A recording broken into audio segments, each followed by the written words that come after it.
Hi, once good morning and welcome to Rider Rumblings. I'm not quite sure which one it is. I can tell you for sure though this one. Our Rob Vanstone is on holidays, so we have a very special guest, and his name is Jeff DeDekker. And you may not know him. You may know him a little bit. He's been around the Regina media for quite a while, but he's also currently he covers the Riders as a freelancer for CP. He writes those pregame features and the post games and the buzzer beaters while he's at Rider games. So Jeff, welcome to Rider Rumblings. I didn't do enough justice to what your background is. Give us a little quick synopsis of who Jeff DeDekker is, so people know an idea about a little bit about you. Sure.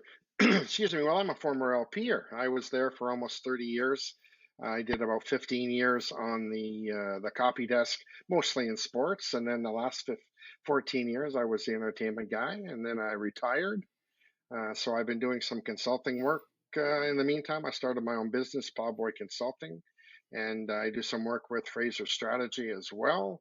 I recently went back to work full time. I'm now the director of communications for the Regina and District Chamber of Commerce. And as you mentioned, I've been doing rider coverage for the Canadian press for the last couple of seasons. Yeah, so you've had this couple of seasons under your belt. I won't take you back too far. We're at 8-game mark for the Riders, 4-4. Got a game against the Elks on the weekend. Maybe just give a quick how do you look at this season? How do you sum things up, Jeff, for the Riders this season from your view from the press box and other places? Well, it just seems like from 2020, 2021, the Riders seem to be on an upward trend. And this season, for a myriad of different reasons, that trend has now started a downward turn, and the team is really struggling. And it's almost they're grasping at straws, trying to find answers and find solutions. Which, in the middle of the season, when you're on a 3-game losing streak, that's a difficult thing to do. Making changes on the fly is probably the hardest thing a sports team has to do. So I guess we'll take the easy way out. Do we blame it all on Cody Fajardo?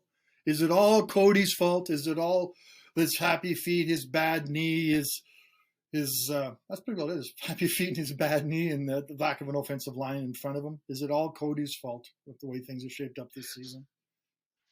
No, I think that's probably an easy way out. You can't forget that in the two previous seasons he was 21-8 as a starter. So obviously he knew what he was doing, and he was a good CFL quarterback. I think though when you take his legs out of the equation, it makes him an ordinary quarterback. It's the same. I think a good example is looking back at Bo Levi Mitchell last year with Calgary, where he had arm and shoulder problems, and he was not the same Bo Levi that we had seen in previous seasons. And now this season, he's 100% healthy. And look at that. He's back to the guy he was. And I think that's the same thing that's going to happen with Cody, that once he recuperates from the knee issues, he's going to go back to being the same quarterback he was the previous two seasons. The bad news for the Rider fans is with the knee problem, it's probably not going to be fixed to that point this season. That's going to be, I'm going to guess he's going to need some sort of surgery in the off season. So I think any really big improvement you're going to see from him physically, it's not going to come until next year. I don't mean to question you, but Craig Dixon said on the Sports Cages he doesn't expect that Cody's knee is going to need surgery after the season. He seems to think it's going to be able to recover relatively well. But boy, is Cody under the gun. Holy smokes! Between everyone wanting him benched to traded to sitting to resting and stuff, he's kind of gone from the 2019 the poster boy for the Riders to last year to being the quarterback, and this year he's just under so much criticism. And I think some of it's warranted, but it was interesting to hear before he went on the bye week that he's not even going to follow social media. He was getting away from it all, which is an interesting way to approach things. I kind of thought, I remember back to the days when Darren Durant was a quarterback. There was one bye week he stayed and he studied all the plays and he looked at to see what went wrong and what went right. He's focusing on what went wrong. And I kind of thought maybe Cody would do that, but he needs a break. He's going to be a dad in a month from now, so I think he needed a break. But it's just a criticism is just really surprising. And Rob, when he's not on holidays, has written a lot of columns defending Cody, and I think some of them are warranted. But just I think he's got to settle down in the pocket, and I think you might just stop the happy feet and try to just get settled down and start.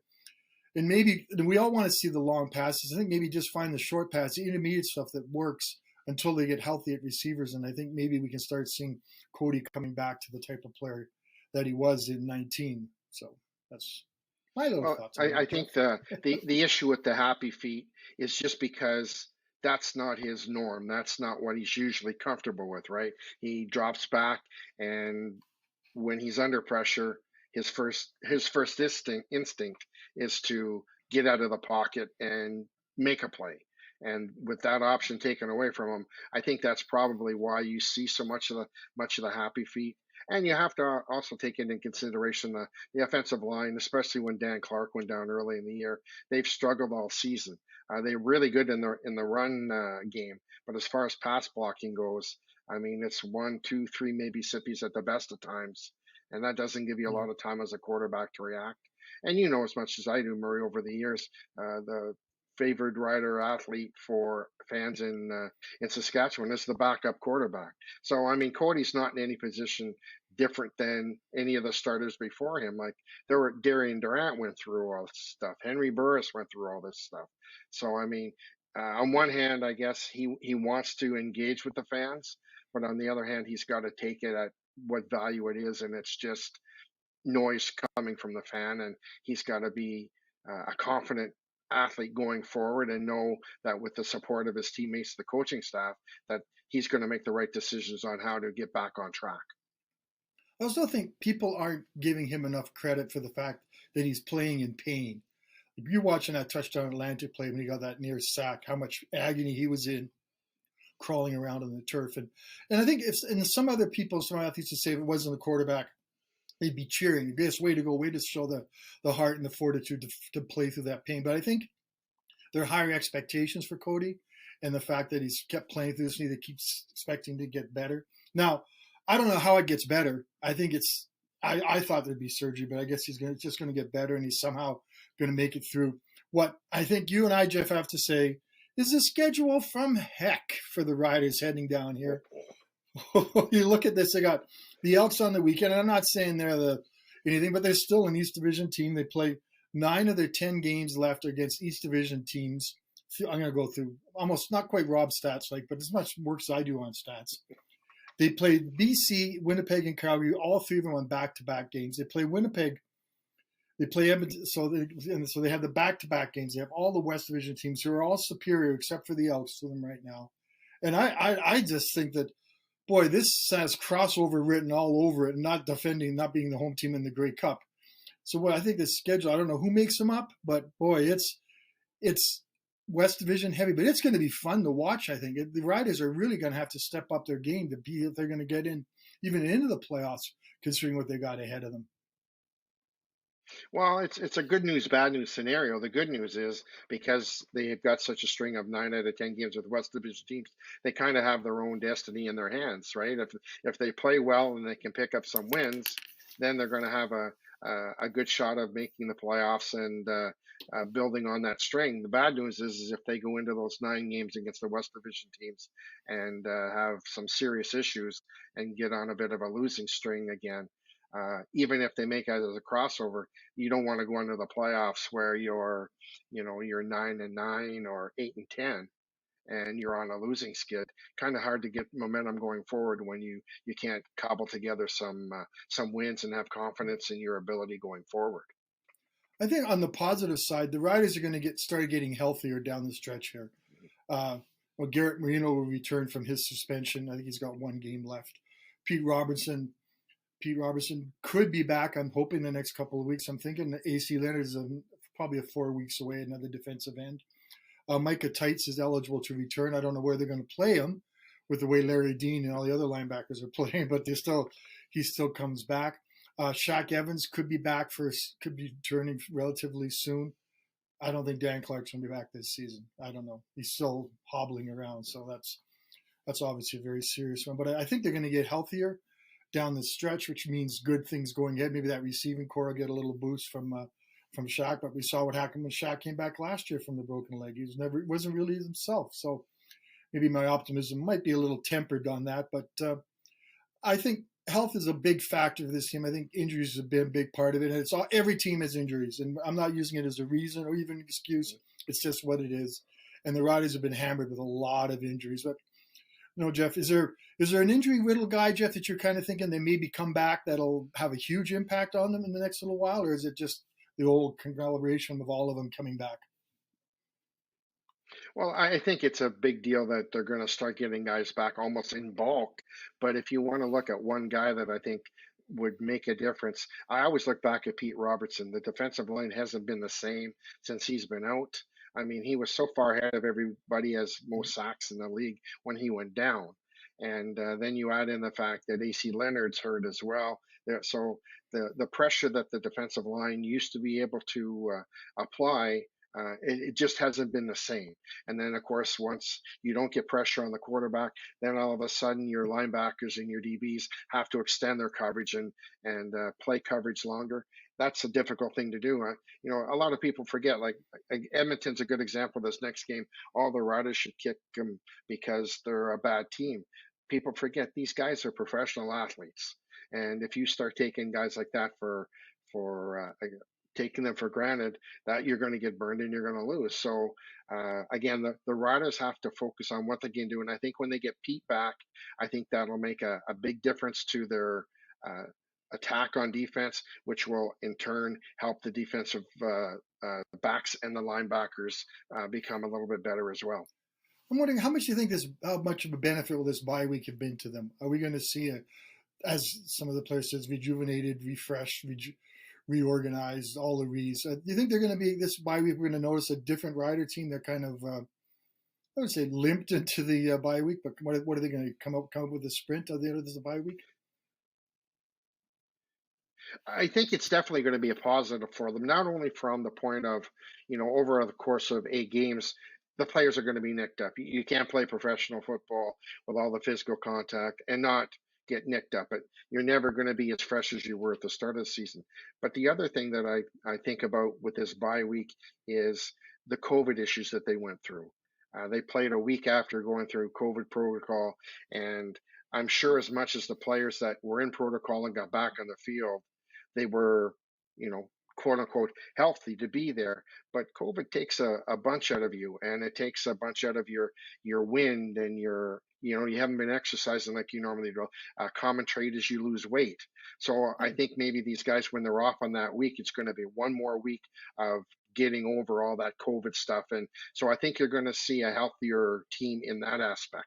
That's a good point, Jeff. I having never had COVID and very little experience with people who had. I forgot about that because I know when Cody came back the first time we talked to him after he talked about when he missed that game from COVID, his voice was still raspy and he still talked about how his wind wasn't quite there and stuff. And we kind of think it's like a really bad cold that takes a bit to recover, but that's how they come back from COVID is going to be nice. What do you think Garrett Marino is going to come back with? Maybe looking skipping over a game. What do you think his welcome will be like through Rider Nation? Do you think they'll stand and cheer like some of the people did when he was escorted off the field, or will they be more of a what can you show us, buddy, now that you've had your suspensions and things have come your way? I think you're going to see the majority of Rider fans are probably going to want to see if he's turned a leaf. That they know he's a talented player. They know he plays with emotion, but has he learned from this? Has he become a player that he's going to play hard in between the lines, but realize that once the whistle goes, you can't be doing foolish stuff. You've got to be in control of your emotions, because if you're hurting your team with that stuff, what you do between the whistles doesn't really matter then, right? So actually, I've talked to Derek Moncrief a few times about that, and he really stressed to me that it's a physical game. You've got to be a gladiator. You've got to be a warrior, but at the same time, you've got to use your intelligence and your head to know where the line is drawn in the sand, and that well, I can't get into an argument with somebody after a whistle and punch them or push them, because that's going to be a negative impact on our team. And we've all seen through these 8 games that discipline has been a problem, and lots of penalties. And it's hard enough to win when you're doing everything right, but all of a sudden, it's almost like they're setting up hurdles in front of themselves with the undisciplined play. So hopefully, I think I would hope that Garrett has probably learned something from this, and we'll see the change. I mean, as far as the people cheering when he went off the field after Mazzoli was hurt, I think a lot of the fans didn't realize what he was doing. Mm-hmm. unless you happen to take a peek at the big screen and saw his Yeah. gestures. If you were just kind of focused on the field as a whole, uh, you just saw he had made a big hit on Mazzoli, and the Riders were gaining momentum, and I think they were cheering that more than him pumping his, Yeah. pointing to his helmet, flexing, and all that sort of stuff. Well, the league sure didn't agree with you though, Jeff, because they came down hard on him for that, for those antics. They thought that was kind of, he knew what was going on. It's kind of one of the questions I get asked, like, what's the status of Cody Fajardo? Is what's Garrett Marino actually like? And we've only really talked to him once in 2 years. We had a Zoom call with him last year, and he wasn't really very forthcoming, and no one's really talked to him this year. So it'll be interesting to see when he comes back, to see what type of man he is, what he does, because this is a turning point for his career, I think, if he wants to stay in the CFL, wants to do these kind of things, because what he did was unconscionable and disgusting, and it's all coming back, folks, because as soon as he comes back, regardless if he says he doesn't want to talk about it, media, we're going to want to talk about it, because it still is something that's unresolved in our minds, that what he did and why he did it, and what he learned over these 4 games. Since he's the only one who can really answer those questions, I guess.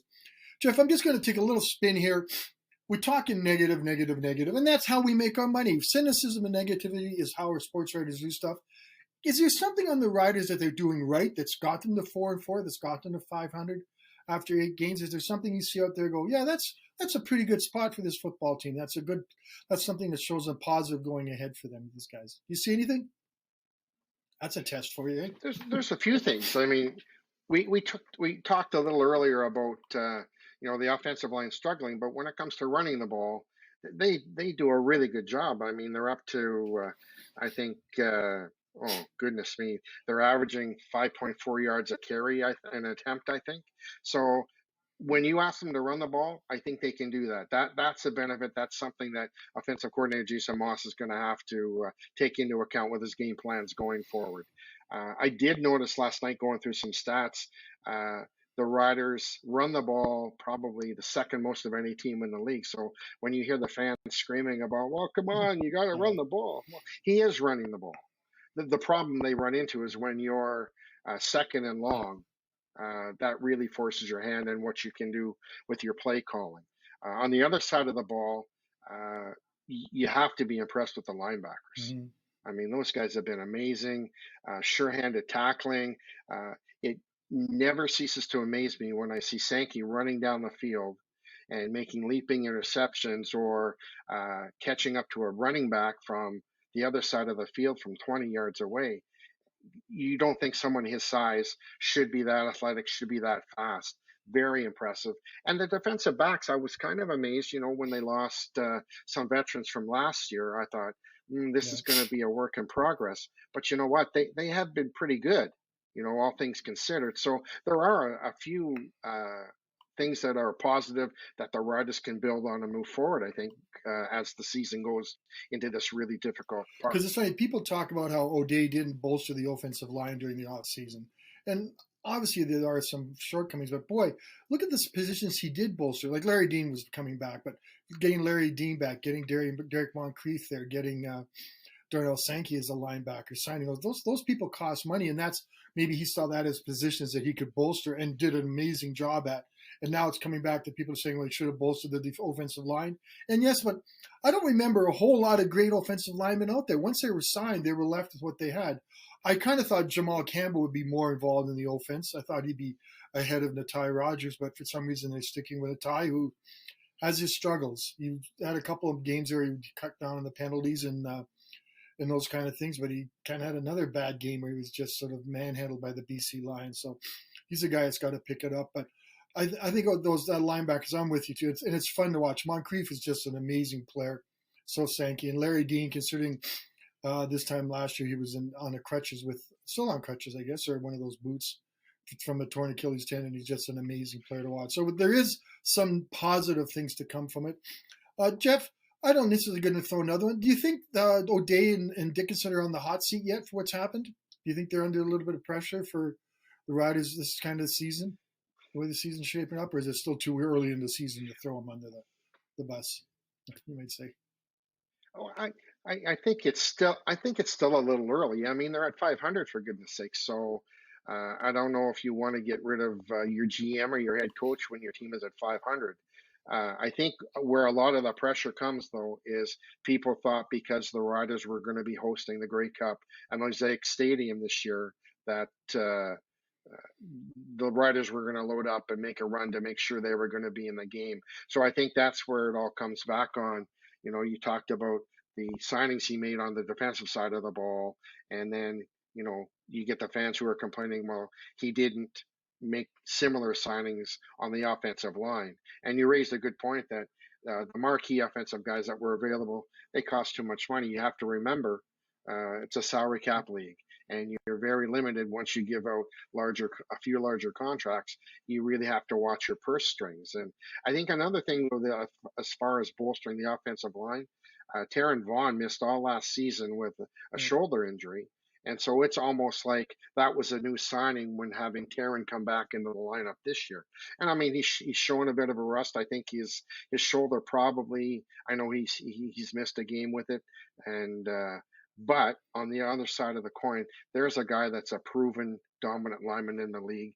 And, if you look into the crystal ball, you think that he's going to regain that form at some point this season. And, that's definitely going to help the offensive line moving forward. And as far as Natai Rogers goes, I agree with you. I'm really shocked that we're 8 games into the season, and given his track record over those 8 games, that he's still starting. I don't know if a game off would help him kind of recalibrate and get back to where the Riders expect him to be. But every game he has a couple of oh my goodness moments when somebody whooshes by him and sacks the quarterback, and then he's one of these guys that has a discipline problem. He takes a lot of penalties after the whistle, and when I say a lot, sorry, I don't want to make it sound like he's taking an objectionable conduct or a roughing penalty every game. It just seems that way, and he seems to take them at the worst possible time. So, I mean, there's a guy that I think he knows he's struggling, and that's almost responsible for these penalties because he's mad that he's struggling and he's upset, and so he reaches out and maybe poke somebody or hit somebody after the whistle, and then oh goodness, I've set us back again. So we'll see how the Riders go with him. I know I've got some buddies who are season tickets, and they almost talk about it Rogers as much as they do about Fajardo. It's really frustrating to them that he's still starting. We can't forget too that O'Day did spend a lot of money to sign Duke Williams, one of the second highest contracts, and Duke's. He's had his up and downs, I guess. He's kind of in a down moment right now. I don't know if that's to do with Cody's knee or whatever's going on, but I'm looking for Duke to come back and have a stronger second half. Well, it's not quite the second half this season. And maybe show the Duke that we saw towards the second half of last year was so important and for the Riders' offense. But that's a whole other thing. Well, Jeff. Well, I know with Duke, I've been surprised a couple of times this season at passes that he's dropped. That it's totally unlike him. So I don't know if if he's having some physical issues as well. That maybe we've seen this a couple of games this year where he's taken some hellacious hits. Where I'm amazed he got up and got off the field, and even more amazed that he got back on the field to continue playing. So I mean, I want to be. I don't want to say gentle, but I want to be fair when I'm trying to judge his performance because I really don't know what he's dealing with physically. If I am assuming he's 100% healthy, well then, yeah, I think he could be doing better. He's, you're a pro athlete, you're making the big bucks, and if you get 2 hands on the ball, you need to catch that. That's the expectation. But on the other side of the coin, I know he had some neck and shoulder issues with a hit that he took earlier in the year. His legs are a little sore at this point. So, where do I draw the line and what I'm going to hold him to a standard? As a fan, I think the fans are holding him to that higher standard regardless of his physicality, whether he's got a few nicks or whatever. They expect him to earn his salary each and every game and be a difference maker We've for the Rough talked Riders. extensively about the Rough Riders, and considering this is called Rider Rumblings, it's rightfully so. But if I say to you, Jeff, Nathan Rourke is, how would you finish that sentence? Nathan Rourke is amazing and incredible. I mean, Uh, I watched him when he was here, and the first thing, of course, that jumps out at you is his arm strength and his accuracy. The man has a rifle for an arm. But what really impressed me, we talked earlier about Cody having happy feet in the pocket. This guy's sense in the pocket is just amazing that he can feel the pressure. His eyes are still down the field, but he knows, okay, I've got to take a step or two up into the pocket to get away from the rush. I've got to move to my left or right. And he buys himself time. And, we talked about Cody, the main part of his game being the rushing angle. Uh, Nathan is Yeah. no slouch when it comes to running.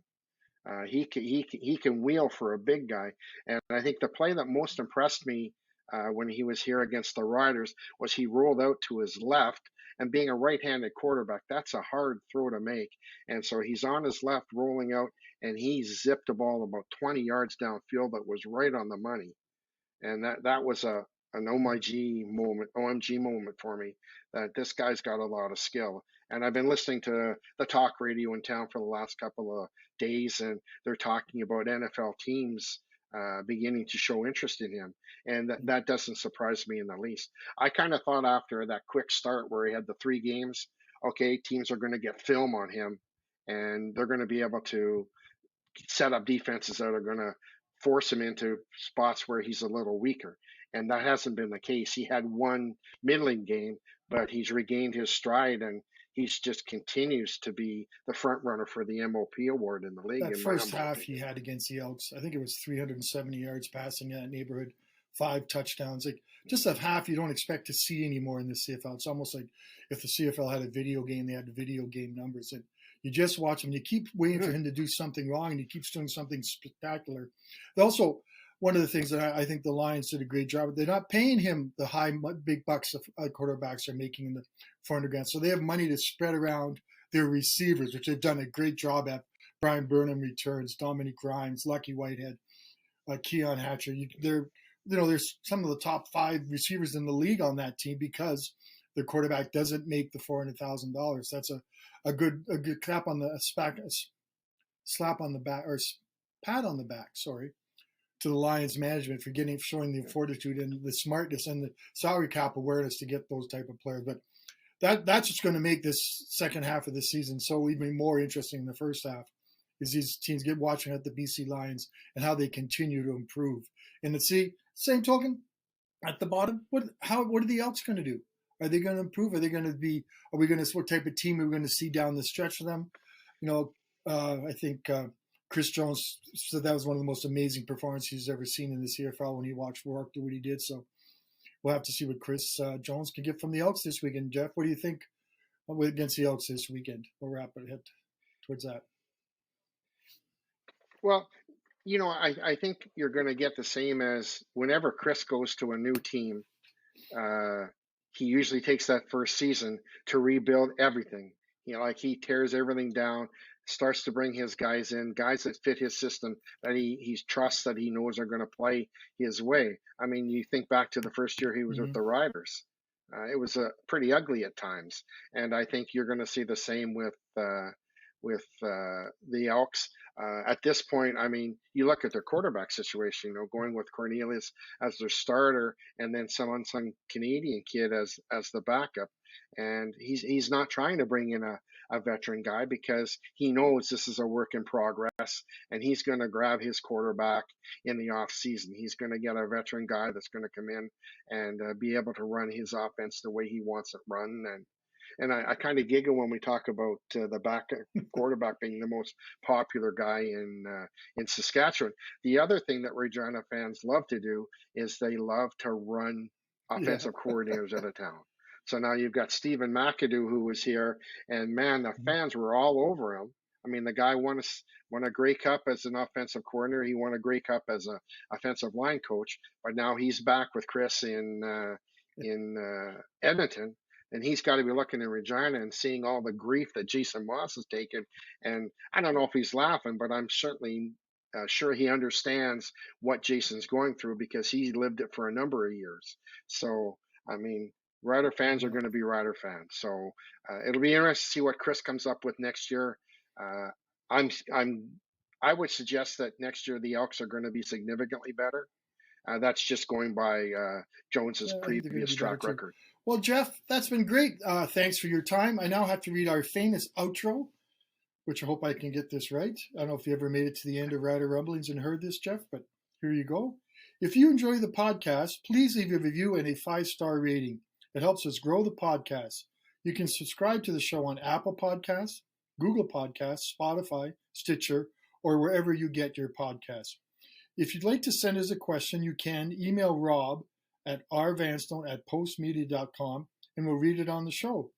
You can follow Rob on Twitter at Rob Vanstone or me at Murray LP or Jeff DeDekker at Plowboy. The Plowboy. Okay. He's on Twitter too, and he talks a lot of it too. And that's about it, Jeff. Thanks for your time again. I appreciate it. And I won't tell anybody how far back Jeff and I go in our careers, but it's been a long, long time. But we've been around for a while. So thanks again, Jeff, for being with us. And we'll see you at the next game.